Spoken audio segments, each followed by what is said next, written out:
WACP, the place to be, for we are creative people, and some place to be on a conference call with a very, very powerful sister here from the area of Katrina. Well, we're calling it New Orleans, Louisiana. So introduce yourself and give us your name and where you're calling from. Hi, my name is Demetrius Holmes. I'm under Demetrius H, Sister of Justice for all. I'm calling from Baton Rouge, Louisiana. That's about an hour away from New Orleans. Now, I'd like to remind you that you're tuned live to WACP, the place to be, for we are creative people, WACPtv.ning.com. And we're on the phone with one of our very vital members who have experienced quite a bit. And we're talking about Katrina. We're talking about Isaac. We're talking about a lot of what have gone on in New Orleans area from that day, that dreadful day that the levees were blown. So can you start off this conversation by introducing yourself and tell us who are you really? I mean, you know, we know that we have your name, but who are you? I am a 7 years of sharing my journey stories in the aftermath of Katrina hurricane, and I wanted people to know how things are 7 years later. So I decided to come on the radio show to let people know what's going on in the state of Louisiana aftermath of Katrina hurricane, Augusto, and Isaac hurricane, advocating for my hometown, New Orleans, in the state of Louisiana. I'm a person that, is about justice for all and fairness to all citizens. So that's why I came on, just to share my journey stories, to let people know what is going on in my state and about myself, you know, what all I do. I do so many things, but I'm just going to speak of that one. But I do advocate and I do entertainment around the nation, networking. That's mainly what I do as a, to keep myself going. Okay, so I understand that you've seen quite a bit and experienced quite a bit. Most of what most people would call you a super lady, if they just hear your story, and we're gonna get into that story because I heard a little bit of it, but I would like to hear more. I understand that you've gotten justice for quite a few people that did not know how to get justice for themselves. I understand that a lot went on that we need to hear about. So let's start this story off. What was it like during that time, Katrina, the aftermath of Katrina, when the levees were blown?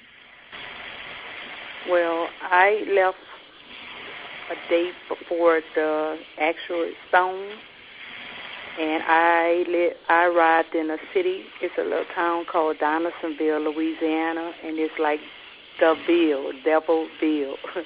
I experienced slavery where I never in my life, in my entire 51 years of life, I always heard of it. I was told stories, but to actually live on a plantation in 2005, it was really a disgrace and a lot of abuse a lot of things happened, and I kept records of the 300 people that was with me, and I shared my stories, and we did get some justice for those who, some of the Katrina hurricane survivors. And it took me 3 years fighting with the judicial system on the injustice of Katrina hurricane.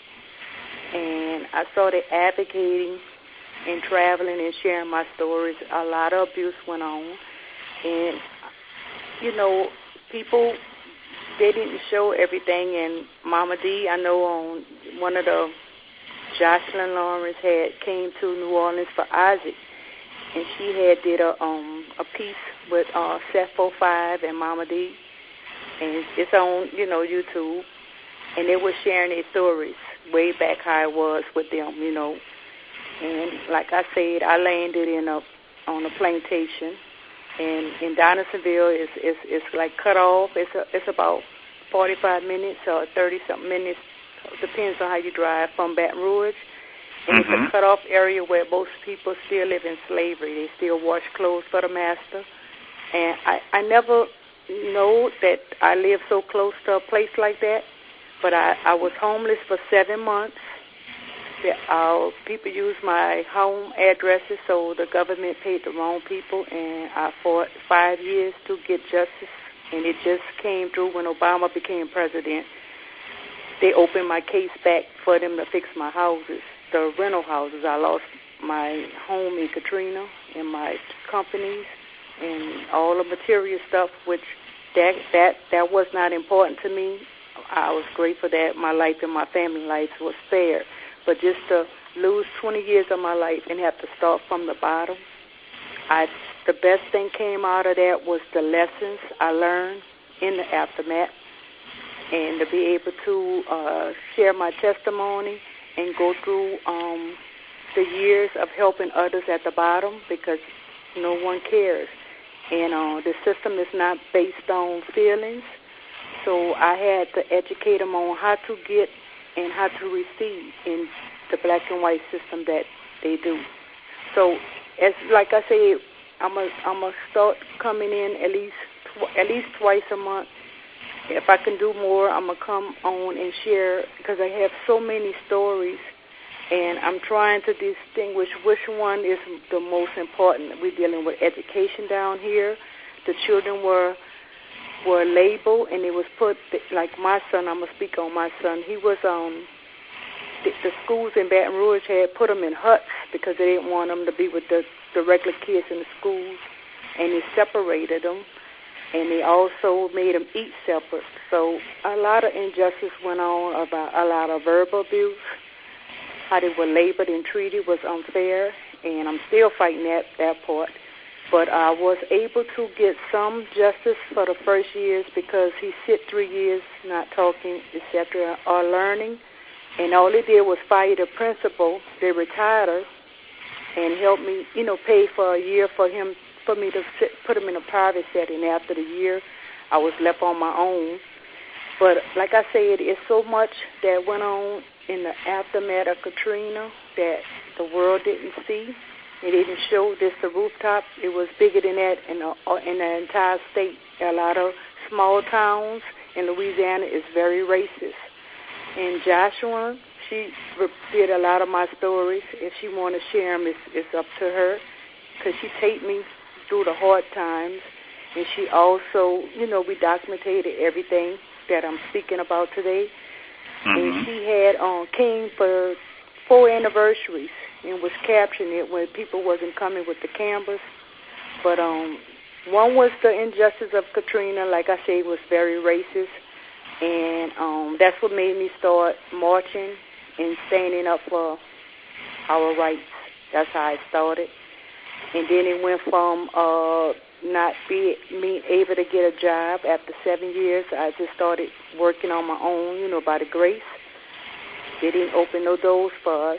And it's been a journey ever since, but I wanted to just put light on the education on the children that are left behind, especially the Katrina children, and they're still being labeled as we speak today. So I just wanted to just it's so much, and I have so much to say. So I'm gonna just to go back through all of the times. It's a lot, to go in every detail. But the injustice that I received from it, like I say, the lessons made me a better and a stronger person because my eyes are open. I'm like an eagle now, and I know that it was never for us, and how the top officials used us to receive the funds and put it on TV like they're helping when it's not that. There wasn't no Red Cross money came to Louisiana. For all the people all over the world who sent it, it went to wherever they decided to use it. It did not go on Katrina. So I wanted to make that clear. And I learned from all the organizations, they tell you which ones to send, and then the ones that are good or maybe have some issues, they're going to put negative on it so you won't send the money. But I thank Joshua Lawrence and all the wonderful people that I met in Washington that sent us funds through Western Union. All the evacuees, we did 300, and Josh did a lot of them. And we was able to get the money and take care of our families by the great thanks to her and the organizations that I met advocated and telling them how it is and showing them pictures and letting them know that it's no justice down here. And what y'all see on TV, all of it is not real. So I just wanted to share that. But a lot of people died. I'm about out of 7 stories that we shared, I have put some pictures on the TV, on a WACPtv screen. And some people, they don't have hospitals in New Orleans East. They don't have grocery stores. So those people have to travel 45 minutes to an hour. And a lot of them still are losing their lives as we speak. Nobody's talking about that. And the children that's being left behind, some of them 2 and 3 grades behind because they labored them and didn't let them attend school because of records when the records was destroyed. So that pushed them back even farther. And I just wanted people to know that it's a lot of stuff that's going on in the Louisiana state and maybe all over the country. Everybody's not getting equal justice. So I wanted to share my stories. And like I said, out of the 7 stories that we had did over the past 7 years, all those people died after 2 and 3 years later, in 09, 10, 11, and 12. I'm the only one still standing to tell their stories and mine. So I just wanted you to know that, that it's a lot of stuff. I don't know if I can say a lot of things like while we're speaking. Yes. But a lot of abuse went on, and it was toward the young and the old people. And to go through living piled up 16 to a room, 18, 20, on and on, and everybody got paid several times off us. It was very hurtful, giving us food that looked like vomit, where I had to get the churches in the small town. I started going and ask them, even paying for some of the food myself so they can feed, So one couple of them came and said, well, we could do it, but we can't keep funding. I said, but I pay for the most of the food and the meats. Can y'all cook? So they cooked it for free. And I tag all the rooms where all the elderly and the handicapped and the disabled people, so because they couldn't come down, they hit them on top floors. So I was able to, have a group of people to help me as me being the leader. So I got the main abuse from the authorities, from my car being wrecked, death threats. But I'm like this, I'm an eagle. I feel no mane. So that didn't bother me. It didn't hurt. It hurted me physically, mentally. I went through a lot of abuse. But like I say, somebody had to stand up, and it's God say it's one voice, one nation under God. So I'm a voice, and I have a lot of people around me. They know I'm doing this interview, but they are afraid to speak because of the abuse they took.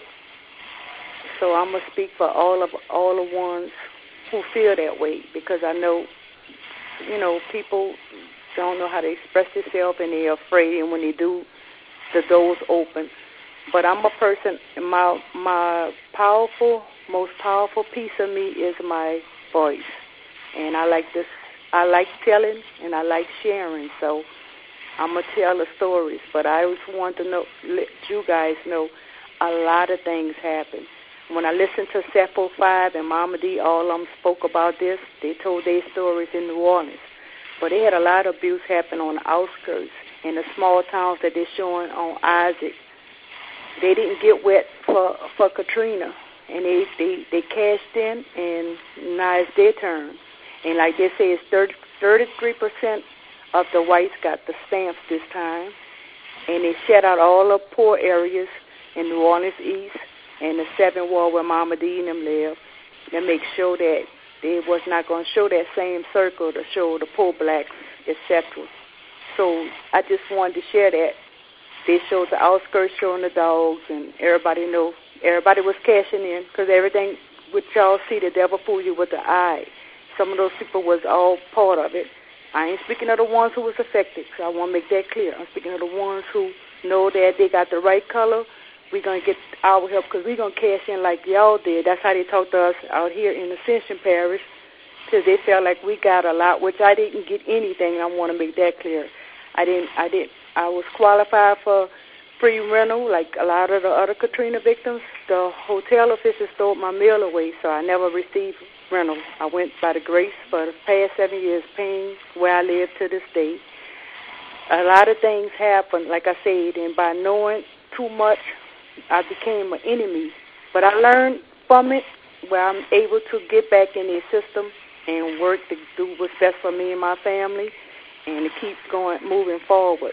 But a lot of things happened, and it wasn't fair to all of us. We all were affected. I lost my home just like everybody else, but the system don't work like, you know what I'm saying? They don't work like, everybody different. The poor, they was able to receive the free stuff.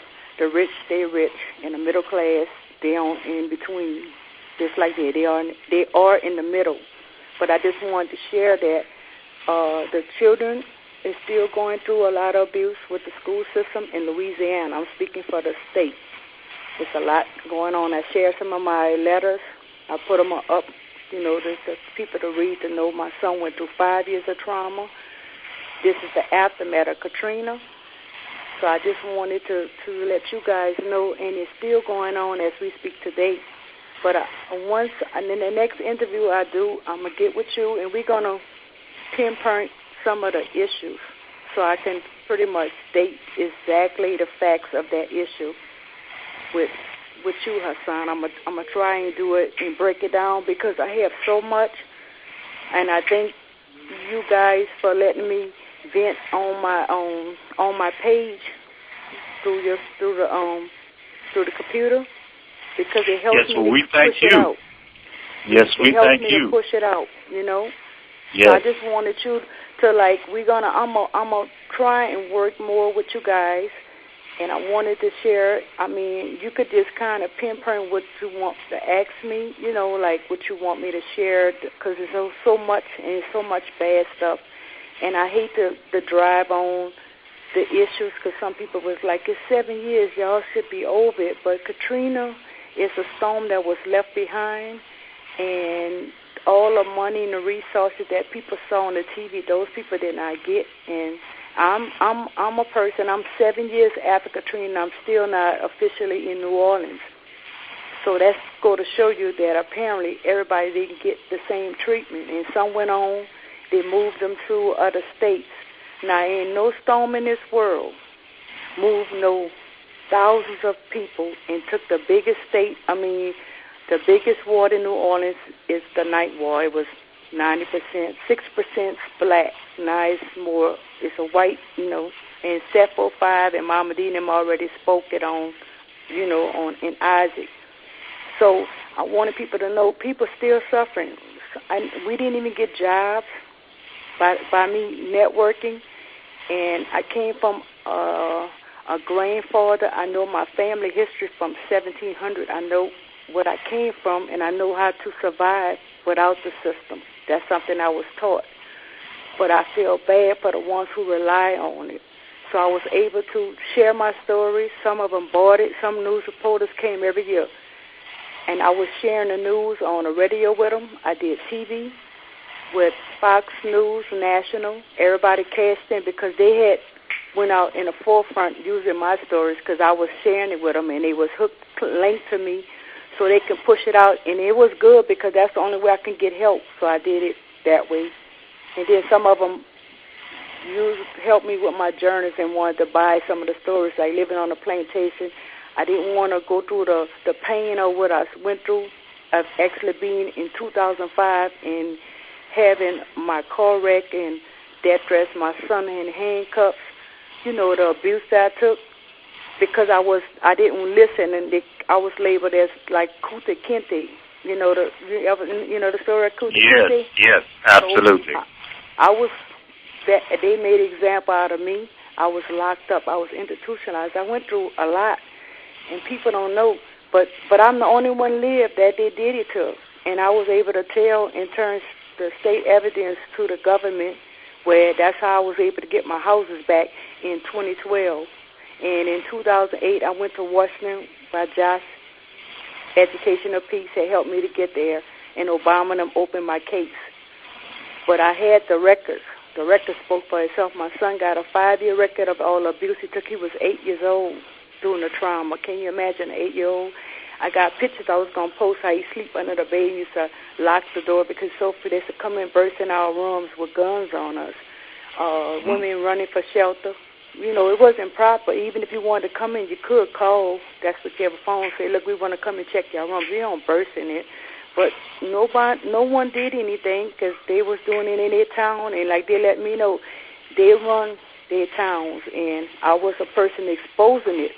So I know I was going to get what was coming. But I'm from New Orleans, Louisiana, and they're the most fearless people. You can't just shut them down with saying, I'm going to kill you, because in New Orleans, it's the murder capital. You understand? They don't say they're going to kill you. You're going to be in the newspaper. But when you come and threaten me, that don't scare me, because New Orleans people, I'm looking at them like, yeah, right, you're going to kill me. God, I'm going to make it through this. But I wanted people to know all the stories. They had came to Louisiana, and it was picking Katrina stories. And I wasn't on the rooftop, and I wasn't in the city. But I landed in a town where a lot of abuse went on. Boys was beaten. All they could do is close their eyes. I said, just blink your eyes when I'm writing everything for them to find their families and something, and locking them up and putting them in jails and et cetera. But all I can say is this.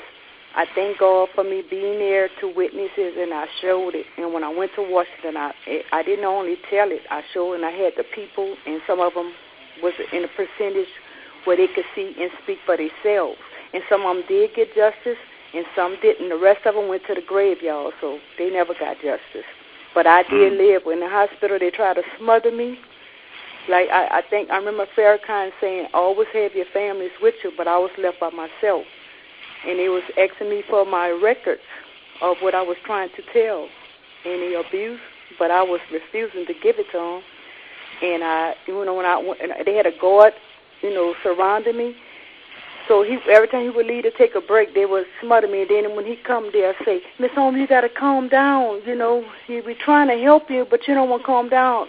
That's how the devil fooled you with the eye. And I'm like, you just tried to smother me with the pillow, but nobody was there. But I thank God that my family is known in hospitals in Louisiana as Dr. Susanamas, my maiden name. And I thank God for some of the people still working there that know me because they had me under Holmes, but they had known me under my maiden name. And they was able to get me help and see that they was abusing me. And then I befriended with some of them, the ones I did know from New Orleans. And they taped me to put a bug, on me so they can hear. Because I wanted to show a lot of people was dying in the hospitals here in Louisiana in the aftermath of Katrina, and it was going on after 3 years. So I since I went through the abuse, and I was saying the same thing the ones who died said, I set myself up. I put a recorder, I taped it, so people can hear me. And when it got so bad, my detective friends, they live in New Orleans, they was able to cover me to keep them from killing me. That's all I'm saying. In the hospital. This is what I'm talking about. And when I went through that, I had them on tape. They fired the whole crew, all the nurses, and like all the ones who was abusing, pouring trash in my room, saying verbal, black and white negative words, you know. And I didn't tell them, and I sit up there and took my ride, because that's what they moved me from my husband. Nobody knew where I was. They just said took me. That's how they was picking up people in New Orleans and in the small towns where I was. They can pick you up and hold you, and you didn't have no families. I saw a lot of abuse, but I taped myself so I can talk and let people hear. And when it got so bad where they came to really try to hurt me, it put stuff in my IV, that's when they came in on it. But I had to do that to show them. I got 300, and I wanted to put them up, but I didn't know how y'all, the TV felt about me posting all of that. I kept every picture, every name, to show all of them who died. And I labeled them by the cities, like all Baton Rouge died, all New Orleans. They had the most deaths in Texas. That's where they was killing them, mostly in Texas, too. And I'm saying like this, and the reason why I'm speaking it because my husband worked for the system. He's in the military. And I was wondering why y'all got all these body bags. You understand? It was already programmed. So I went through the system. I'm speaking for myself. I went in their system, like the other ones who died, to see why they were dying. And I got my answer because I got abused too. But I covered myself because I put a tape on myself. One of the FBI agents in New Orleans helped me, and then they can hear. And they fired all of them. Some people did get lawsuits because those families died. They got justice. But the main point I wanted people to understand is what I went through to show so the killings and the murders could stop, because they was doing it every way they can get us. They give us bad water. And when people speak of water, if I go to an official and say, they're giving us water, they're going to label you as insane. So what I did, I got a newspaper clip, and I'm going to post it on the web. I kept saying something is why did everybody keep getting sick off the water, right? So what happened was I was accusing the water companies when it really wasn't the water companies. What happened was during Katrina and aftermath of Katrina, in the hotels and the homeless shelters where we were living, they brought the officials gave us the water. A lot of the children, 2 weeks went through diarrhea. A lot of them were sick. So I did all the food, so I knew it wasn't the food. So I said, what? So one girl would say, I said, what was the last thing y'all give? The last thing you took to make you sick? The girl said, well, I was drinking this water. But come to find out, in Katrina, in the aftermath, they put the water in gas tanks, what they use for gas. That's how they deported the water. So the water when I took it I got a record, January 1st, 2006. I'm speaking on my record. I went through the hospital where I used to work, Ashina, in Jefferson Parish in New Orleans. And I brought the water to show I was vomiting. I wasn't sick as the children and some of the older people in the homeless shelter where we live. But I kept throwing up, so they refused me medical in Donaldsonville where I was, displaced. So I had to drive all the way to New Orleans to get help because they wouldn't give us, let us get free medical, etc. So what I did, I brought the water. I thought that I was doing something right. All the officials, all the policemen all over me, everybody trying to get in the emergency room where I was, I'm thinking they for me. They trying to destroy the water and hurt me because I brought it. So I was labeled as insane because of the water. And then the hurtful thing, I had to do a week locked up because I brought something that made me sick. So once I brought it out, it made the newspaper, and it showed that they showed the truck, and I'm going to post a picture up, sometime tonight, before the week. They post a picture showing that the water was transported in gas tankers. That's what they use to put gasoline in. That's why it tasted, and I kept saying it's making me sick. I couldn't digest it. And I kept saying it tastes like it's mixed with gas. Oh, that's how it smelled. So then they started doing the unlabeled in Isaac and Gusto, they started doing labels since I brought it to. I did a news reporter came to New Orleans and took that story. They started doing the blank, the non-label water, so you can't say what water, right? That's what we got in Isaac and Gusto, and the label water was, I was just naming the ones I had were bad, and Dr. Baru had educated me on the water. I went to Maryland with Josh, and he educated me on the water, Dr. Baru, and I thank him for that. And then I thanked all the people from Washington for when they came to visit me, they brought me water because I stayed sick. So I know it was something that government officials, not meaning the government, I mean the officials that's in offices and the ones who was over there to put that on. A lot of people died, a lot of children died from it, and no one did anything.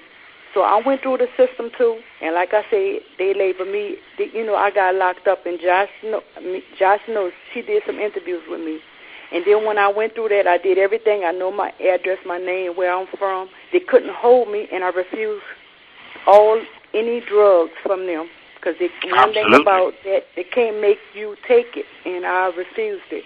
But I got some abuse, but I was like, it's one thing y'all ain't going to do to me is label me because I'm speaking the truth. So after a week, it took a week for my husband to find me because the hospital had moved me. That's how they do you when you're by yourself. So I tell anybody, when any of their family's going to the hospital, someone stay with them. Be there making sure they give them the right thing because a lot of accidents and murders happen in a hospital. I worked 16 years in them. I know the system. And all I can state to people, when you go there, and Elijah Muhammad, when he was sick, he had all his own people making sure they give him nothing. That is the truth. If they can get you anywhere, that's one place they'll get you when they lock you up. But by me taking care of myself, and I was able to tape record and put a bug on myself, so the officials, the ones I did trust, couldn't hear. And that's how I got justice for that incident. And all I can say is this. The water, it wasn't the company, it was the people what they brought the water in, and that's what I couldn't explain when I'm saying they say they'll make it like you could say, what people, who give you this, blah, blah, blah. And I'm saying the officials came in a homeless shelter and give it to all us Katrina victims. And it was like, who and what? They ain't going to say no name like, oh, my name is Jim. But I was saying, what? So I said, I have the water. When I did that, I had 15 calls, police, all in, everybody trying to cover their shit. The emergency room where I was, they moved me, and they say, then I said, what I got to, when I'm getting a guard for, it don't take that many, 15, police calls and blah, blah, blah. They said, Miss, you brought the water, and they all going, people, upset. But I'm like, but this one made me sick. I thought, by me bringing it, that would show what I'm saying, not just saying it in my mind that I had some bad water.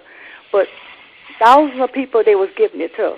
So they was like, this could be a lawsuit and get on news. We don't want it to be told, so we're going to isolate her. So they moved me.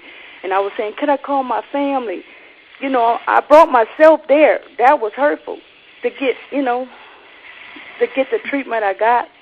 Mm-hmm. But I thank God every day because going through it, I know how the system was, and I was showing them don't go by yourself and don't bring something, no evidence, because they're taking it. They was taking it from us. So, people never knowed about it. But I just wanted to share that. And I'm still standing, and I'm in my right mind. Like I said, I was in my right mind then. But I learned that when Nagin was the mayor, now we got a new mayor, Nagin officials, when I went and put the water, brought it to the Department of Labor, they shut it, they closed it down. They closed up. And when I went back, they couldn't find the water. So I'm done with it. You know what I'm saying? I brought the evidence. I had my doctor paper showing that I was brought through the emergency room from vomiting, from drinking bad water.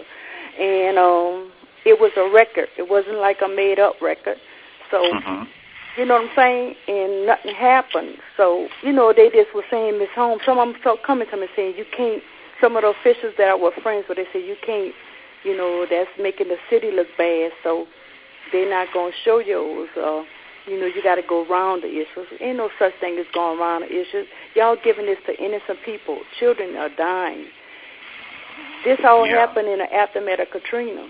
But like I said, God is sitting high, and I'm done. But I'm going to educate my brothers and sisters on not trusting, taking with the government. They come in putting the bad stuff on the poor, innocent people.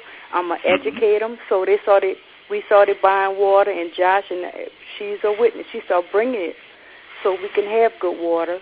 And that's how we did it, toward each other. But I just wanted you to know that it's so many things that happen. And what I did, I kept records because my family is known as record keepers. It's just in my genes, in my blood. Yes. So I kept all hospital records. I kept all stealing from the top, all hotel officials, how they double billed us, charge us for charge our credit cards and charge FEMA. And I had to take some of them down. So I became known. I'm known everywhere I go, every part in Louisiana. They when I go through the Donaldsonville, all of them, they're staying still when I'm driving there. I used to go there at the church and, see my friends where all this happened. Mm-hmm. And I'm like this. I ain't doing nothing. I know where my zones, let me say it like that. And I keep peace because I learned from my lessons. You will never get me the old way. You understand what I'm saying? Yes. But when I go, I'm going to bring it, and they know. And when I'm speaking, and I'm going to speak the truth, and I'm also going to show it because anything, me and you talking about, say, Miss Home, can you show us some of your records? I could put them up. Just me and you talking as today because I kept them. And Josh kept some of the government stuff, of the hotels, how they was abusing the billing system. And yes. I was hurt because they wind up making the ones I told on, they had to pay it back, and some of them did file bankrupt. So that's how you hurt the top dogs. You don't hurt them. They don't go to jail. They have money and power. But to bring some down, I kept them as souvenirs, and I give Josh and some of my friends extra copies because every time I would keep a copy, they would destroy mine or come and try to hurt me to take it, but I always still have another copy. So they got tired of it when they saw, like, it's going to stay. That's a record. So I donated the good part to a museum in Donaldsonville. It's an African-American museum because that was a real records of abuse, Katrina victims that was in their town. And I left it with them because that's history. And you can't change that. You can add to history, but you can't change history. And then I went...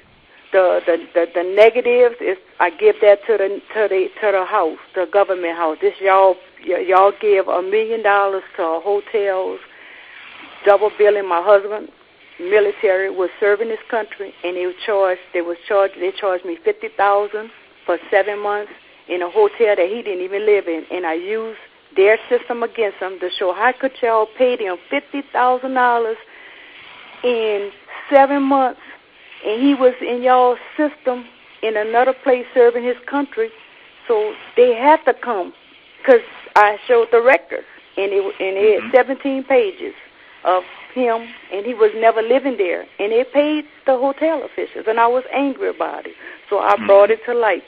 And Eric Holder, I met the Obama camp when he first became president, and he opened the case, and God bless me because my rental houses getting back fixed because they give you a reward for helping them to get their money.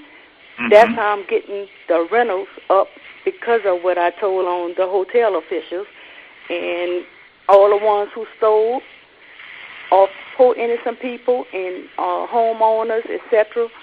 That was not proper. Getting they did food vouchers in a hotel for the ones who had kitchenettes to feed the people since they were living in the hotels, and they kept them for themselves, and I had used my own money. I kept all my receipts, all the stuff I bought for 300 evacuees. That's what they call us, but I call them survivors, and I was able to show the federal government how the hell y'all paid them, and they didn't feed us, and I showed pictures of all the churches who came. I took trucks, took pictures of their trucks, license plates to show them bringing the food and leaving. So, because I wanted them to know, so they said, wait a minute, you got pictures of all the people that brought the food and videos? I said, I have it all, because I orchestrated all the all the homeless shelters near me, and I fed several hotels by getting all my friends and all of the innocent survivors. Some did the kitchen. We did, so everybody took turns. And we did it on our own, and they paid the hotel officials, and I keep records. And when I went to Washington, and Josh is my witness, they had to come down, and I had it. But had I not have it, you'll sound like a crazy person saying they did me this, they did me that. They don't care about that. So They opened the case up, and they give us a reward. And my husband had houses. We had several houses sitting 7 years with no road home. They didn't give me any rental assistance. I live on my savings by networking all around the nation. I did that before Katrina. I had a company. I had 3, matter of fact. And all I can say is this: I survived by the grace in Josh and all the wonderful people in Washington, D.C. was the city that showed me the most love. In Virginia, where my husband was, used to be stationed in the Army. In Maryland, those people sent us and helped us by the grace. For 3 years paying bills. That's how bad it was, And I just want people to know this is still going on. There's a lot of things that people are not showing. They're just looking at it. 7 years, y'all should get over it. But they got innocent middle-class people. They don't have jobs. They lost their jobs. And Katrina is 7 years later, and they're still struggling. Some of them lost their homes. And, it's an ongoing process. And, I thank God to have someone like here to share, to just let it out, to let people know that we are still going through. And all the money they show up for Haiti and all that, that's not them people. I have friends live there, sent me beautiful pictures. They just show one part of the worst area where the poor people making it look bad for TV. And, it was really unjust. And then, like I said, in New Orleans, the same way. They show what they want to show, and some of that was old pictures. They just make them blurry, to fool the eye like the devil do, to make you think in hallucination that that's it. But I do pictures, so I know which one's real and I know which one's fake. So I don't buy into a man-made system after they bombed the levees and everybody cashed in. Took innocent people. I shot all the projects before they tore them down. I fought because half of my families lived in them. I know how they run. I know how to license control because I work for housing. So they press the button and they shut them off. And the storm don't do that. So when I went, I shot them to show the water line. And Maxine Waters, Josh brought me to her office, and she came down for herself and witnessed some houses was not wet. But since they give everybody $10,000 per person, FEMA, they didn't want to make themselves look bad, so they tore them down just to tear them down because the evidence was sitting in their face. People said, why did you move all them people, 10,000 people, 50,000 people to Texas, and their houses wasn't even wet? But they didn't want, most of those people are black people, so like Nagin already said, it's Chocolate City, so now it's not chocolate anymore, and they moved them. They was not affected at all by Katrina. Just water, 3 feet of water where they mostly give you 3 to 4 feet, and that's it. But like I said, people don't know the real story, and the ones who could tell a real story, nobody's coming to hear them. They're making it up and saying, I had crocodiles and all that. I ain't going there. I'm speaking of real people, records, hospital records, hotels that profit and build more hotels that got away to make the city. And I learned from their system that when the city is declared a disaster, the top people get the money. The bottom still, they don't give you nothing after Katrina. They don't even get the people water this time. And then they give them almost water and told them we ain't moving y'all and we ain't showing y'all. And that's what they show most of the outskirts of the people, who live on the water always get flooded. La Place, some areas just went under because of the water breaching. But like I say, it's a lot. And until people get with the actual people who are living in it, because, see, I lived 7 years. This 7 years later, I am a testimony. You getting it from the person who live here that know the difference. Y'all live in, this is Atlanta, in different states. Most people go on what they see and hear. But I'm a person, I live in Louisiana. I was born and raised here. I know the system. I know all the back ways, the front, and the middle.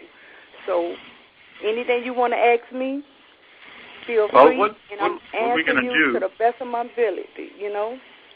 What we're going to do is we'll use this as the introduction, and we're going to open up the phone lines again, but we want to have some guests on to ask questions to you. But this is the part one of the introduction, so stay tuned as we talk with a real survivor of the Katrina aftermath. Stay tuned.